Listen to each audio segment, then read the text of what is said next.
ગુજરાતના શહેરો હવે વીજળીના લટકતા જોખમી વાયરોની જાળમાંથી કાયમ માટે મુક્ત થઈ રહ્યા છે। ચોમાસુ, ઉત્તરાયણ કે નવરાત્રી જેવા તહેવારોમાં શોર્ટ સર્કિટ અને અકસ્માતનો જે ડર રહેતો તેનો હવે અંત આવી રહ્યો છે।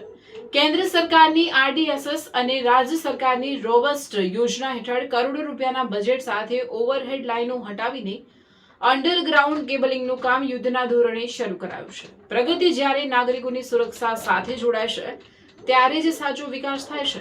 તો ચાલો જાણીએ કે કઈ રીતે વાયર ફ્રી બની રહ્યું છે આપણું ગુજરાત।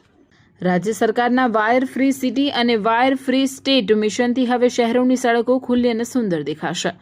આકાશને આમતી ઇમારતો વચ્ચે નડતરરૂપ બનતા ઓવરહેડ વાયરોને જમીનની અંદર નાખવાની કામગીરીથી અકસ્માત મુક્ત આધુનિક ગુજરાત આકાર લઈ રહ્યું છે। લટકતા વાયરમાં ઉત્તરાયણ નિમિત્તે, કોઈ તહેવાર નિમિત્તે, પછી જે નવરાત્રિ હોય એ ટાઈમે, પછી ચોમાસાની અંદર એ બી ઘણા એવા પ્રોબ્લેમ થતા હતા, શોર્ટ સર્કિટના આના, અને ઘણા એવા બનાવો બી બનતા હતા। એ બધા સોર્ટ આઉટ થઈ ગયા છે।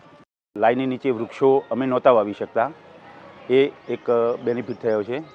બીજો, જે પોલ હતા એ ફૂટપાથ ઉપર હતા, એ પોલ નીકળી જવાથી ફૂટપાથ પણ ખુલ્લો થઈ ગયો છે। ત્રીજું કે મકાનની નજીક વાયરો જતા હોવાથી અકસ્માતનો ભય રહેતો, એ બિલકુલ ભયમાંથી મુક્તિ મળી છે।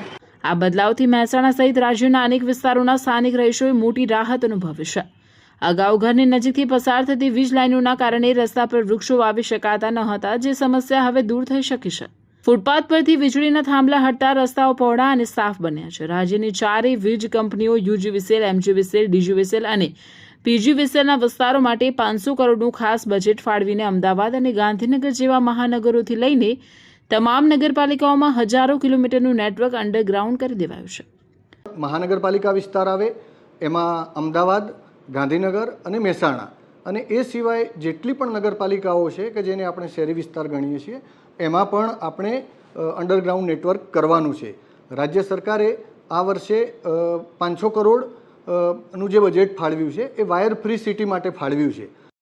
વાયર ફ્રી ગુજરાત એ માત્ર વાયરો હટાવવાનો પ્રોજેક્ટ નથી, પરંતુ અવિરત અને ભરોસાપાત્ર પાવર સપ્લાયની નવી ગેરંટી છે। ભયમુક્ત વાતાવરણ સાથે ગુજરાત હવે વિકાસ અને સુરક્ષાના એક નવા શિખર તરફ આગળ વધી રહ્યું છે।